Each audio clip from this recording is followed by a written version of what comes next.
Well, hello everyone and welcome back to Adrian's Digital Basement. On today's video, we're going to be revisiting this machine. This is the TRS-80 / CoCo or color computer repack, where someone took a TRS-80 Model 3 and a Model 4 and combined those together with an old black and white television and a TRS-80 color computer 1. As is normal for my repair videos, if you haven't watched part 1 yet, I recommend you do that first because this is a continuation of that part.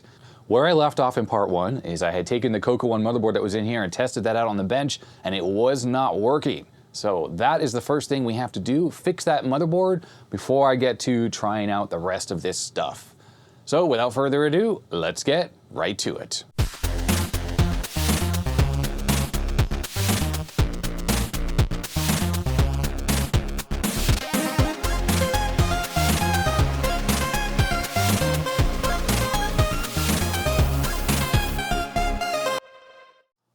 Alrighty, I've switched to my split screen action. We have the schematics up for the CoCo 1 motherboard because we're going to need that to do any kind of repairs. The oscilloscope is running. I have my little TV set out as the CoCo 1 uses RF output. It's possible to do a composite mod, of course, but it has never been done on this machine, so we'll be using the RF modulator here. And I also went ahead and I prepared a couple EPROMs for this because I wasn't sure if the ROMs were working, and there's also a missing one, which I think was the extended basic ROM. But actually some of the comments on the original video said that the ROM that's in this socket seems to be the extended basic ROM and not the regular one. Now that might have been because it was not possible to read the part number on there very clearly on the video, but either way, I went ahead and made two EPROMs that we can put in this motherboard so we can rule that out as a potential issue. Also, in part 1, the CPU here, I thought that maybe it was bad, so I replaced it with this one, which I had in stock. This was the original one right here. But as people pointed out in the comments for the first video, this particular computer needs a 6809 processor of the E variant, letter E like Echo, because that stands for external clock source. And we know it's the SAM chip on this machine that generates the clock signal, because I've done a little bit of troubleshooting in the past on a different CoCo 1, and it was the SAM that was not generating the clocks. And indeed, I went ahead and I put in a version that didn't have the E variant. That's the one in here now, which definitely is not going to work on this. But what I didn't do in that first part is use the oscilloscope to do any troubleshooting, to look at any signals. So that's what we're going to start with right now. So first off, I need to grab this CPU out of here because clearly that's not going to work. So let's pop that out and let's go back to the original chip here. Let's see, where's the notch? There it is. And I have the ground lead for the scope connected to this lead right here, which people pointed out in the first part that they thought that maybe that was some kind of a problem. But in fact, this is the video chip right here, and grounding this particular leg, which is what this bodge wire is doing, actually inverts the video signal. It's a very simple mod, and it's just an easy way to potentially make your screen more readable if, for instance, you're using a black and white television and that green background with the dark text is less readable than light text on a dark background. The mains transformer for the CoCo 1 is sitting here still connected. Alrighty, turn this on, and there it is, that same pattern on the screen, which pretty much indicates that this machine's not running any code, like none of the ROM initialization routines are happening, or the video chip is not getting initialized. That's what you get. So it goes without saying, the first thing we need to do is find the CPU on the schematics here. There it is, 6809. It's not the most readable schematic in the world. I'm getting this from the Color Computer Archive, which has a really nice document repository for CoCo information. Now, if you watch my videos, the things I always talk about that you need to check first when you are troubleshooting a computer, like an 8-bit computer like this, is you need to check the clock, you need to check the reset signal, and you need to check the voltages. We can pretty much be sure the voltages are good because we're seeing a really nice stable image on the TV when we turn it on, but we need to check the clock, and then we need to check the reset signal.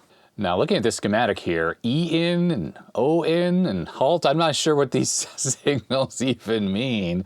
We have the data lines there. There's something scribbled on top of whatever legend that was. We have address lines here. There's the reset line 37, TSC, that's connected to ground, and then these signals aren't connected to anything. They're not used on this particular system. Let's just start with the reset pin, since that is an obvious pin. Most 8-bit computers, and this processor included, the reset signal is reset low. So when the reset signal is around ground, the CPU is halted or in reset, and after a very short amount of time, it should jump up to high. And we'll turn this on, and sure enough, that's exactly what happens. And there's a reset switch on here, and if I push it, we see it go to low, which is exactly what it should do, and actually the video disappears on the screen, I can see. So reset circuit appears to be working properly.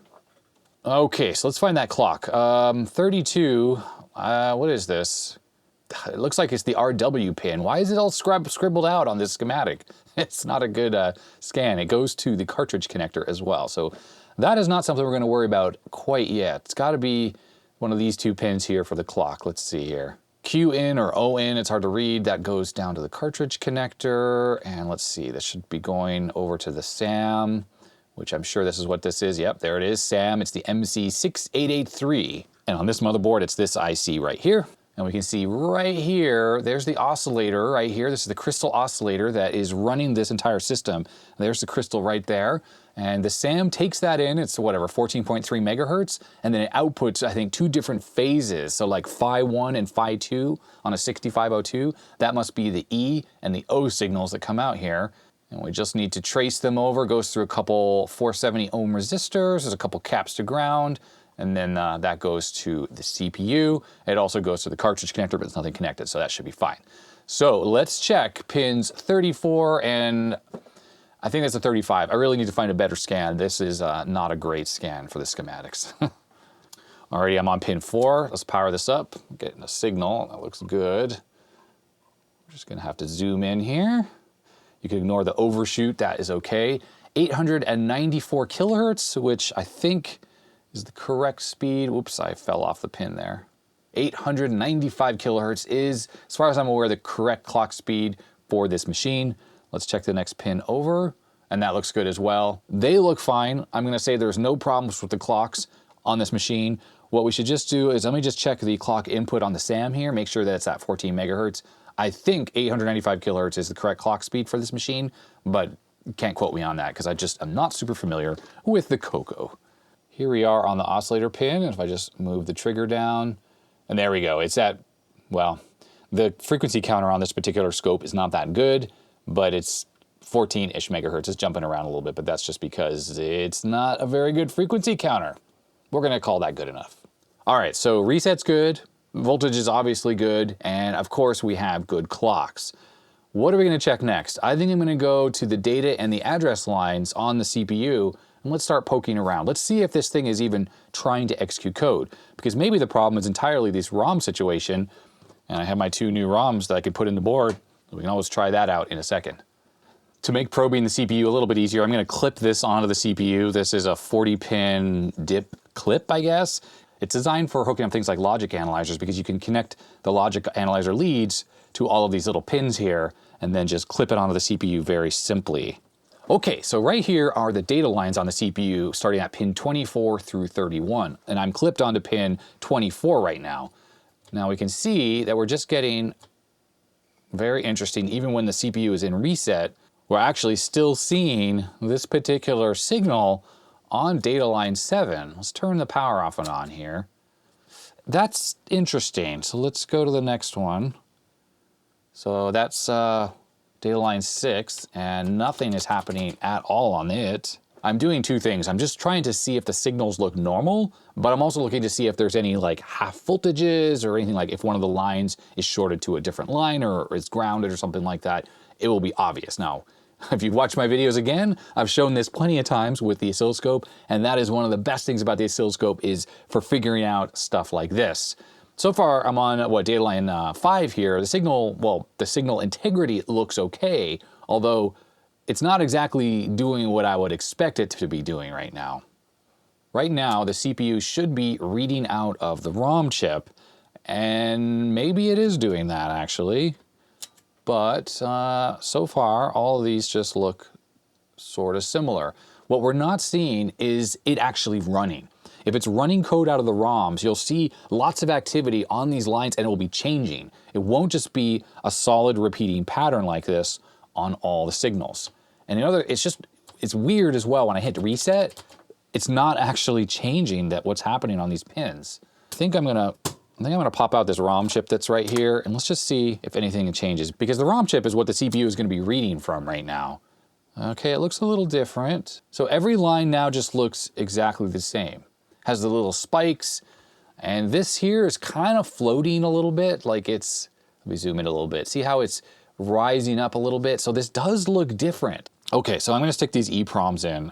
But from what I understand, this is the basic ROM right here on the left. That's the extended basic ROM. And extended basic is not required for the system to work. You only need one of these ROM chips. That is the part number right there for the ROM chip that was in there. So just in case anyone's familiar with it and they could tell me that that is definitely the wrong chip that shouldn't have been in there. Alrighty, the ROMs are in there. Let's hook the probe back up to one of these data lines. And okay, so it's looking a little different. A little. Well, at least this one is. Well, maybe not actually. Let's just go through these. No, I'd say this actually looks the same. Pretty much the pins around data line 7 were looking like that. Then I think one was blank. There it is. It's got nothing on it. All right, so what this implies to me is it's actually successfully reading out of the ROM, but that the CPU is not advancing. It's not executing any code. Like it's almost like it's reading one thing from the ROM and then immediately just halts. Let's move over to the address line. So address line 0 is pin 8. All right, we are on address line 0. If we bring this up, all right, we're just seeing that. And reset, again, it's weird how it doesn't reset. Maybe that's just normal for the CPU, but it's not advancing. If we go through these address lines, again, if this CPU were actually running code, it wasn't just like stuck at one place, then it should actually be changing things on here. Now, one thing about this CPU, which I'm pretty sure is gonna be the same as 6502, and that's what I'm most familiar with, is when you power up the machine, the CPU loads on the address bus what is called a reset vector. Basically, what that's doing is it's trying to read out of the ROM 2 bytes, 2 different bytes, which is a location in memory somewhere where the CPU needs to jump to and start executing code. So I think it's like FFFC and FFFD. It's the very top of the memory space. That's where the ROM should be mapped into, and the CPU should read both of those bytes, immediately jump, and then start running code. So on the address bus, we shouldn't just see it static like this. We should see it doing stuff if the CPU were actually working. And let's just try a different address line. Everything on the address lines looks the same. I just see high on all of them. So you know what? My assumption, let me see, just, whoa, wait, what's wrong with this one? Well, that one doesn't look right. Okay, that's a problem. So that right there, I don't know what address line I'm on, but why isn't it dropping down to 0? That's gonna cause an issue right there. I'm thinking that this CPU is bad. So it should look like that, and it's looking like that instead. And this looks strange. The Vmax is way higher than it should be. 5.9 volts? Wait, what? You know, I didn't check the voltage on this thing. What if this thing is running like at too high of a voltage? Now, VCC right there is like 5.12 volts. That's completely fine. So I wonder how it was overshooting there on that one address line. Let's look at it again. And we are on 10, 9, 8, 7, 6, 5 is the one that looks bad. That's address line 5, 6, oh wait, 4, I'm sorry, 4. 3 is the one with that weird overshoot. 3, 2, 1, and 0. 0 is the only one that actually is slightly different, but nothing is changing. This whole thing just, it does seem completely frozen. I'm really assuming that this CPU is actually bad. And when I switched it out in that first video and I tried this CPU, that is just the wrong CPU to put in this board. So let me grab one that is the right CPU. Well, unfortunately, I did not find another 6809E. I found a 6309E. So this is the Hitachi version that is slightly faster, I guess, but does work in the CoCo. So why don't we pop this in and see if this thing brings this computer back to life. All right, here we go. Look at that. We have more signs of life than we had before. We got a solid green screen, but that is definitely a non-working system still. Wait, there's an OK. So maybe we're having a RAM problem now. Maybe we're having a ROM problem. I didn't test these EPROMs in anything. Notice the background is dark and the OK is light. And that, of course, is this grounded pin here on the video chip. The fact that we're seeing an OK is interesting. All right, well, we know for sure that this CPU is bad, the original ones. So let me X this CPU out. That is sucky. You know, bad 6809s. It was bad in another machine that I worked on recently as well. So I don't know what the deal is there. I'm gonna pop out my ROMs, which I said are untested. And let's go back to the one that was in here. All right, there it is. Okay, put the original ROM back in. And okay, no change. Huh, look at that. We actually have the cursor, but it's doubled up. That really screams some kind of a RAM problem to me. Interesting. I put back in my EPROM here. Let's see if that at least works similarly. Okay, there we go. We're getting the exact same thing. Okay, so that means that this ROM chip here, the one that was in there, is actually fine. Well, I think, we're not like we're getting a working system yet. We're getting a somewhat working system, but definitely this CPU was bad. If you plug the clip onto the CPU, let's take a look at some of these signals. So we should see the address lines here. What's going on here? Oh, the computer's crashed. Let's get to a flashing cursor. The address lines aren't doing anything. Oh, that one is. Okay, well anyways, you see what a normal working address line looks like there when it's sort of changing and going all over the place, right? Some of these are kind of doing nothing though.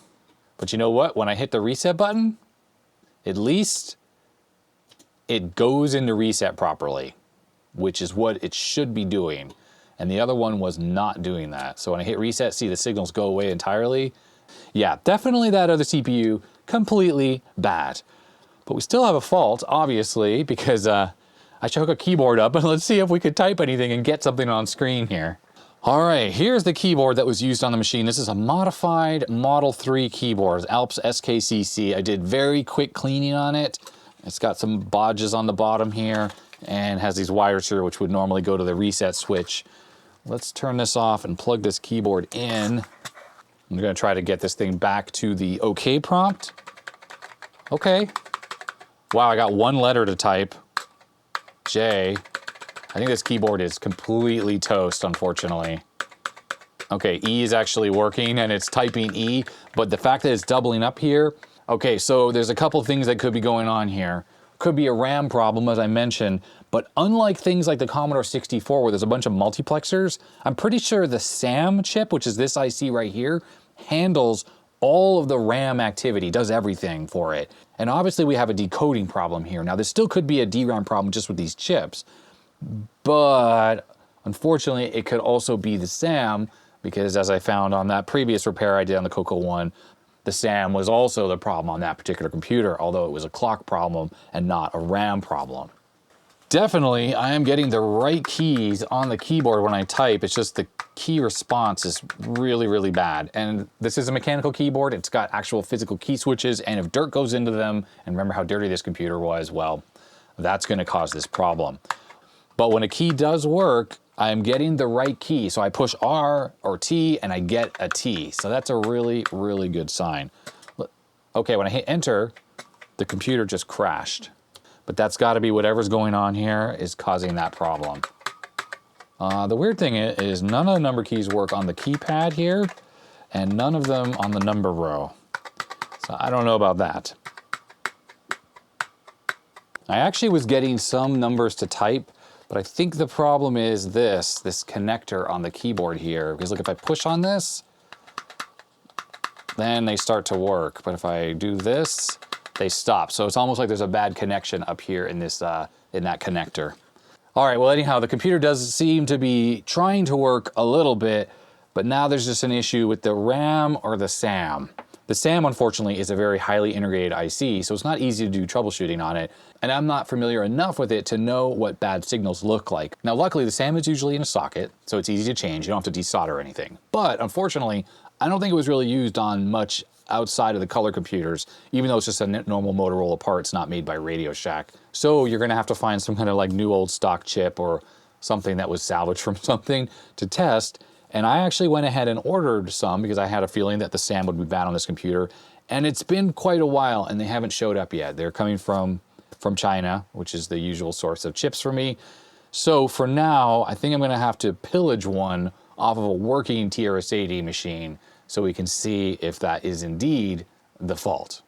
Incidentally, taking a look at the RAM here, all of the address lines go right from the SAM. So there's no multiplexers for the address lines, What we do have is a 74LS244, that's just a buffer, and that's for the data bus lines between the CPU and the RAM. But the thing is, when we look at what's going on with the screen here, the problem is an addressing problem. This is not a problem with the data bus. The bits are getting through correctly because we're seeing the correct letters and everything. The issue is that we are getting repeating patterns on the screen, which implies that some address lines are messed up. Now, if we think logically about this, it's possible for RAM chips themselves to get page errors where their own internal addressing is bad. The thing is, each one of these RAM chips only handles 1 bit of memory. So if one of them had that fault, then we might see a repeating pattern for 1 bit only. So we'd see some strange characters in a repeating pattern like this. But we're not seeing that. We have a repeating pattern that is across all bits because we're seeing like the number 9 and we're seeing the number 9 again. And that implies, again, that points right back to the SAM chip being the culprit here. Now there's one other thing that I'm thinking could be the problem, and of course the video chip itself could also be bad. I don't think that's going to be the case because this machine is unstable, it's not running properly. If the video chip was the only thing that was problematic and it was going to cause this repeating pattern, then the machine would be running BASIC properly, there would be no issues, it wouldn't crash as soon as I hit the enter key like it's doing right now. So I don't think it's that, but it's easy to change or to take out, so let's just give that a try. So the video chip here has this soldered bodge wire on it. It's not a problem, we'll just leave that off to the side. Now take a look at this video chip that I just pulled off that other board. Look at the rust on these pins. I have no idea if this chip is gonna work. We're gonna have to put some Deoxit in here at the minimum in this socket, because that chip, it needs help. Now, rust on the legs isn't necessarily a death sentence. You can try to sand that off or whatever, but if it gets inside the package, that's when things start to go very wrong. But there it is, it's in there. Let's turn this on. It's not inverted anymore. And there it is, it's doing exactly the same thing. Keyboard is down here, let's push some keys. Okay, I'm getting space bar. Yeah, I think this connector is really in not good shape. Yeah, there we go. LYHT, and it's neon green because the invert pin is not held high, but hitting enter resets the machine in exactly the same way. So definitely not a problem with the video chip. And it's also good to know that this one works, so I'm gonna put a tick mark on it. Okay, I'm gonna go upstairs, I'm gonna grab my CoCo one, and I'm gonna start pillaging chips out of it. Alrighty, that's the SAM chip right there. So just pop that one out. Here's the one I took out of the other machine, which is definitely known good working. And we'll power this up. Oh, look, it is not better. So we do have another fault on here somewhere. Okay, well, I falsely accused that SAM chip. That is my bad. Let's put back the SAM chip that was in here. Interesting indeed. I remember looking at the schematic, and if we turn this on, we should have the exact same problem, and we do, there we go. If we look at the schematic, the address lines here, they go into the SAM. They go to the SAM, they go to other things too, like the ROMs and stuff, but they go to the SAM, and there it is, there's the SAM. It takes all of the address lines, 0 through 15, and then out of the SAM are all of the multiplexed address lines that go to the RAM. So here it is, 0 through 7, not used or used for 32 and 64K. So yeah, this machine has 64K. So all of these lines go through these resistors here, and then they go to sheet 4, which is going to be to the DRAM. And here is the DRAM, and there's the RAS-CAS lines, and there are the address lines. Now the thing is, all of these RAM chips, the address lines are hooked up in parallel. So if one of these has a bad address line, like a driver is holding the line high or low or doing something it shouldn't be, then remember how I said earlier that it would only affect one chip? Well, that's if the fault is internal to the RAM chip. If the fault is external, then that address line might look wrong on all of them. So let's check these pins right here. So 5, 6, 7, 10, 11, 12, and 13 on these RAM chips down here. So we gotta turn the machine on. Let's get it into the fault state. Reset, there it is, looking faulty as it does. So here we go, pin 5. So there's pin 5. So that is RAM stuff happening, address stuff happening. And we have pin 6, which is MA1. Pin 7 which is MA2. These so far look good. I mean, we can't really tell if what we're looking at is right, but we switched out to SAM chip, and the SAM is generating these, and the RAM chips themselves don't generate these signals. Only the SAM does. We know the SAM is working because we swapped it out and it was doing the exact same thing. Okay, so 5, 6, 7, they all look good. All right, here's pin 10, which is address line 5. We have pin 11, which is address line 4 in this particular configuration. It doesn't really matter how you connect up those address lines as long as it's consistent across all the RAM chips. So that signal looks good though. And then here is what, pin 12, that's MA3. It looks fine. Yeah, it looks totally fine. And that's the last address line, MA6. And does that look okay? I mean, it looks fine to me, it really does. So I have to say I'm a little bit stumped here, to be honest, without just starting to randomly replace chips on here, because clearly there's an addressing problem of some kind, and yet everything looks okay, and we know it's not the CPU. Well, I mean, you know, to be honest, I don't know for sure if this CPU works either. I should just take the CPU out of that other CoCo one that I know works and pop that on, because I don't think I've ever actually tested this Hitachi chip. So let's do that, just for fun. Let me try to rule things out. Okay, yeah, no change. Same exact problem. Okay, so we know that the Hitachi chip here is fine. I'm gonna put a tick mark on there so I know it's good. Alrighty, so let's see what we've ruled out. It's not the SAM, it's not the CPU. Well, the original one was bad, but it's not the one I was using. It's not the ROM, because I put the original ROM back in, it was doing the exact same thing. My EPROM is working. It's not the video chip, because we swapped that, and it was still doing the same fault. The RAM, not sure about yet. Could be the RAM, but seems very odd. And then the only other things really could be is maybe one of these Motorola chips here, because I think these are on the data bus as well, but probably only partially on the data bus. Like, they don't actually connect to all the address lines. Let's take a look here. So here is one of them right here, 6821. So it's on the data bus, but from an address line perspective, and there it is, address lines 0 and 1. So this repeating pattern here is more than 0 and 1. It's got to be one of the higher address lines. So I don't think it's going to be one of these two 6821 chips here. And there's just not, and really, there's just not a lot else that it could be. I mean, the ROM chips? No, I mean, I know the ROM is good. I checked that. The SAM and this 138, oh, the SAM is so hot, it like burns my finger. The SAM and this 138 here are doing a lot of the chip select logic.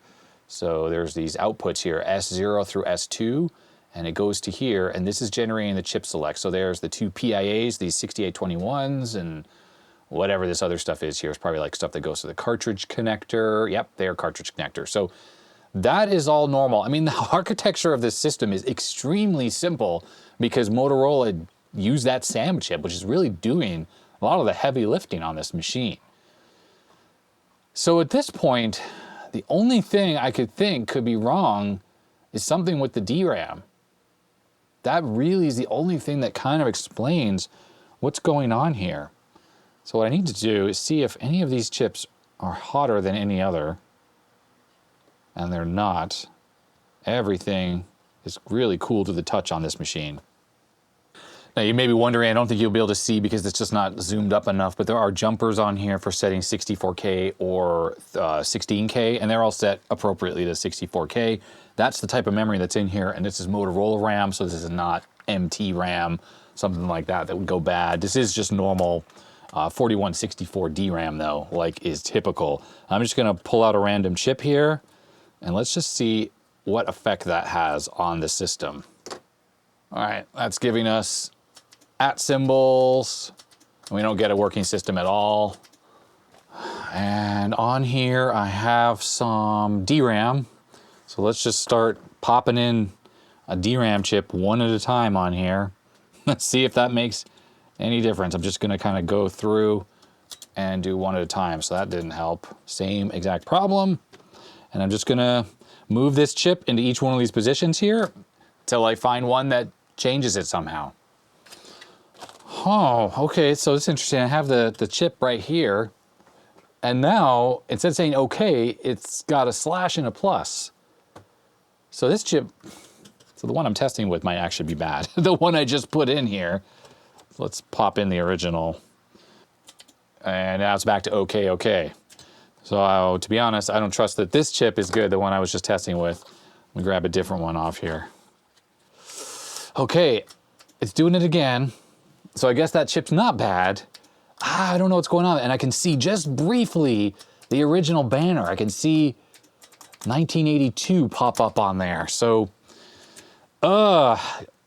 something's going on. You know what? I'm pulling all the RAM out. I'm just gonna swap it all out with something else, and we'll see if this fixes this computer. Alrighty, all the RAM is replaced. It's empty, well, partially empty RAM and some TI RAM. And now look, it just goes to the OK prompt. Let's turn this off and on. Wait, look, it freaking works now. So it was the RAM the whole time, color basic 1.3. Let's pop in my other ROM chip, my other EPROM here. It was the freaking RAM. Ugh. There it is, extended color basic 1.1. No, okay. So yes, I put empty RAM in here. I am not gonna leave that in there. I am gonna now figure out which of the original chips are bad. I have them all right here. It's not on view of the camera. Let's move this up a little bit. There they all are. I have them in the original order that they were in the motherboard. Let me swap them back in one by one so we can figure out which of these chips is bad. Ultimately, this is not a great troubleshooting video because if these chips were soldered on the board, well, you know, maybe the piggyback method would have helped, but I don't even know because obviously one of these chips is creating an addressing problem that's affecting all of the chips. So once I find out the bad chip, let's do the piggyback method on it and see if that actually makes the computer work better. First chip. And the machine's not working. It's doing this flashing. Okay, so that's a problem. Very interesting. Reset. Just does flashing. All right, this chip appears to be bad. Let's make sure the machine works with the empty RAM in there. It does. Next chip. I'm gonna try to put the bad chips or the original chips back into the same position because I wanna replicate that addressing error, and I don't know if it's somehow dependent on where on the motherboard it's plugged in. Wow, so that chip's bad. Look at this, error in 0. Oh, what is happening? How could so many of these original chips be bad? That's very strange. Bad batch, I guess. Okay, empty back in, and there we go, the computer works again. Well, so much for trying to do piggyback method, because when you have all the chips bad, well, 2 so far, clearly, you know, piggyback's not gonna help. Look, this one's bad as well. It's unfreaking believable. So 3 bad chips. All right, the 4th chip is in. Do we have one that, it does not work either. I mean, how is this computer, well, we saw it, it was kind of working where I could type in stuff, and now it's so bad, I can't even get it working at all. Oh, let me put an X on that chip. X. It's pretty sad when I'm putting MT RAM chips into this motherboard and they are working better than the original Motorola chips. I mean, this chip's bad as well. This is pretty shocking to me. I've never seen this. We're on our 5th bad chip now. The funny thing is the computer was kind of working, like we had an OK prompt, so it was trying to run with the original RAM, but the odd thing is combining it with this TI and MT RAM, and by the way, yes, you can absolutely mix and match RAM brands. There it is, machine's still working. There really shouldn't be any kind of fault like this. It should work. No, bad as well. This is an absolute first for me. We have an entire set of 8 bad DRAM chips. What could have happened to this thing that killed all 8 of them? All right, the final chip is in. And just like the rest, it is bad as well. Unfreaking believable. Wow. We have 8 for 8 bad chips, and we have a working system with the new DRAM in there. That is an absolute first for me, an absolute first. So, to summarize, we had a bad dead CPU and 8 bad RAM chips. But the SAM is good, the video chip is good, the original ROM works, and well, I don't know about the two 6821s. Luckily, I have more of those. If those are bad, at least one of them is kind of working because the keyboard works. Wow. So, now the computer's sort of working. Let's see if the keyboard works any better. Like when I hit enter, oh look, it actually hits enter. We still don't have any working number keys. What if I push on the connector on here? Okay, we're getting 8s. Yeah, this connector right here is definitely flaky. Left definitely like on the homemade side of things. I'm gonna take this connector off somehow. It looks like it's like a floppy drive connector or something. All right, luckily it has actual pins on here, so that came off. And as you can see here, this thing is all just kind of handmade. So I'm gonna try to crimp this together properly. Just putting it in the bench vise usually does the trick. All right, it's looking a little bit better now. I've just basically put this side of it in the bench vise and tightened it down, and it's now clipped on too, it's not falling off. Alrighty, I reconnected the keyboard and it seems to be typing much better.